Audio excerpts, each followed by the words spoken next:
এই মেঘলা আকাশটা দেখেছেন কখনো গভীরভাবে? কখনো কি মনে হয়েছে প্রকৃতি যেন মানুষের মনের ভাষাই বলে? এই যে, যেমন আজ আকাশে সূর্য আছে, তবুও মেঘের আড়ালে লুকিয়ে আছে তার আলো। ঠিক তেমনই মানুষের জীবনেও হাসির আড়ালে লুকিয়ে থাকে হাজারো না বলা গল্প। এই বিস্তীর্ণ সবুজ মাঠের মতোই মানুষের স্বপ্নও একসময় ছোট্ট বীজ হয়ে জন্ম নেয়, যত্ন পেলে বড় হয়, অবহেলায় শুকিয়ে যায়। আর জীবনে ঝড় এলে কিছু স্বপ্ন মাথা তুলে দাঁড়িয়ে থাকে, কিছু আবার নুয়ে পড়ে নীরবে। প্রকৃতির একটা অদ্ভুত শিক্ষা আছে, এখানে কিছু স্থায়ী নয়। মেঘ যেমন আসে আবার কেটে যায়, মানুষের দুঃখও তেমনই ক্ষণস্থায়ী।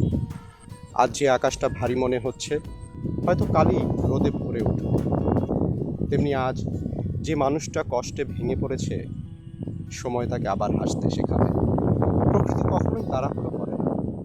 গাছ ধীরে ধীরে বড় হয়, নদী ধীরে ধীরে পথ বানায়, ফসল ধীরে ধীরে বড় হয়, আবার পেকেও যায়। তবুও সব কিছুই ঠিক সময়ে পূর্ণতা পায়।